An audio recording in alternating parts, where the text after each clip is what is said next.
दुकानदार न्यू देखता रहता है, गाहक आया आया वो हुई तो दूसरी दुकान में बढ़ गया, फिर देखेगा दूसरा आया।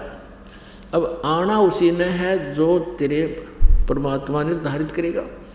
तो उस समय अपनी माला लेकर या वैसे मालिक ने याद रखे, ग्राहक आया अपना सौदा तोल दे, उसका कर हिसाब। तो इस प्रकार हम इस व्यर्थ के समय को सदुपयोग किया करेंगे। बस में हम जा रहे हैं, 2-2.5 घंटे का सफ़र है, आए है इतना बढ़िया सिमरन होता है पूछो मत। ट्रेन में जा रहे हो, ट्रेन में अपनी भक्ति करते जाओ।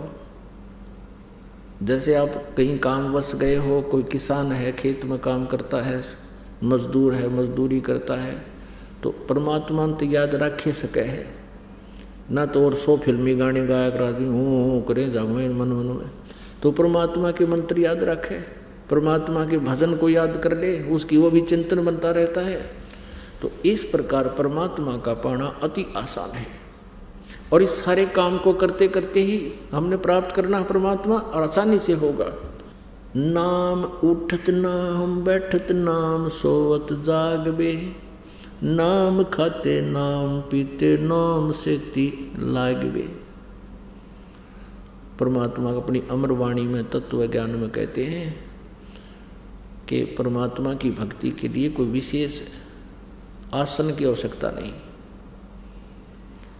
जैसे गीता जी अध्याय नंबर 8 के श्लोक नंबर 7 में गीता ज्ञानदाता कहता है, तू युद्ध भी कर और मेरा सिमरण भी कर। अब युद्ध से कठिन काम कौन सा हो सकता है, और उसमें भी भगवान याद किया जाता है। और यही प्रमाण यजुर्वेद अध्याय नंबर 40 के मंत्र नंबर 15 में है। ओम कर्तु समर किलबे समर कर्तुम समर। ओम नाम का मंत्र का जाप काम करते करते सिमरण कर, विशेष कसक के साथ सिमरण कर, और मनुष्य जीवन का परम कर्तव्य जानकर इसका सिमरण कर। यही परमात्मा सूक्ष्म वेद बताते हैं कि नाम उठत नाम बैठत नाम सोवत जागबे, नाम खाते नाम पीते नाम सेती लागबे। अब जैसे आपके अंदर एक विशेष कसक बनाकर जो भजन हो सकता है, आपको एक विशेष प्रेरणा बनेगी, आपको भय लगन लगेगा, हे भगवान कहीं फिर से जन्म ना हो जाए, हे परमात्मा कहीं फिर काल के जाल में पंजा फंसा ना रह जाए।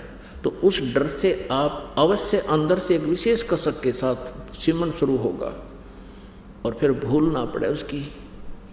तो उसमें आप बैठे हो, कोई चर्चा चल गई किसी संसारिक काम की, 10-20 मिनट डिस्कशन हो सकती है, उसके बाद फिर अपनी भक्ति शुरू कर लो। तो जैसे आप काम कर रहे हो, कोई ऑफिशियल कार्य है, उस काम से फुर्सत मिलते ही अपना भगवान ने याद रखे, और जैसे काम अपना कर भी रहे हो फिर भी चिंतन होता है प्रभु का, वो सहज समाधि होती है।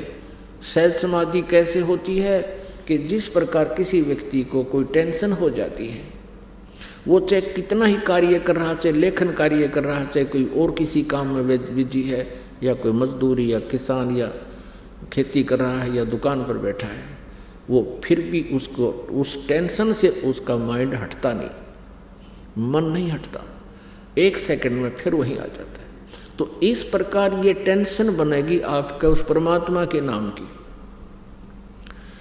तो उसमें आप बैठे हो, बैठे बैठे सिमरन करते रहो, और सोने से पहले आप लेट गए, लेट के सिमरन शुरू कर दो, श्वास उश्वास का सतनाम का, और मन माने सपने में भी वो सुमन आपका प्रारंभ रहे, क्योंकि जितना आपका अभ्यास बढ़ जाएगा वो भी उतना ही स्वप्न में भी आपको परमात्मा के सपने आने शुरू हो जाएंगे, सोते समय भी। तो इस प्रकार हम परमात्मा को पाएंगे। अब कई भक्त कहते हैं जी हमारे पास टाइम नहीं है, फिर देखेंगे फिर देखेंगे। अब फिर का क्या पता,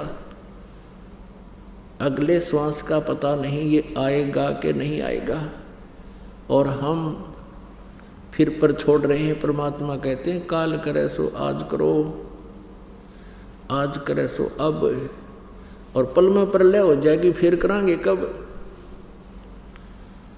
अब परमेश्वर हमें याद दिलाते हैं अब कोई ये सोचता है कि मेरे पास तो बहुत बिजी लाइफ है, इसमें भक्ति होगी कैसे? भाई कितनी बिजी लाइफ हो और कल मृत्यु हो जाती है, वो कहाँ जाएगा आपका वो बिजी लाइफ? फिर इससे भी ज़्यादा बिजी लाइफ हो जाएगी, कुत्ता बनकर सैर सपाटे करता फिरेगा एक टूक के लिए, गधा बन करके कुम्हार के हाथ लग जाएगा सुबह और से लेकर शाम तक, पानी तक भी नहीं मिलेगा पीने को, ऐसी दुर्गति होगी। तो परमात्मा परमेश्वर हमारे हितैषी हैं, हमें जगाना चाहते हैं कि तुम कहाँ सेट होगे, तुम कहाँ बैठ गए, जो तुम्हारा है नहीं उसको अपना मान लिया तुमने। अपने आत्मा एक बार एक दरोगा जी थानेदार घोड़ी पर बैठ कर, जून का महीना हरियाणा का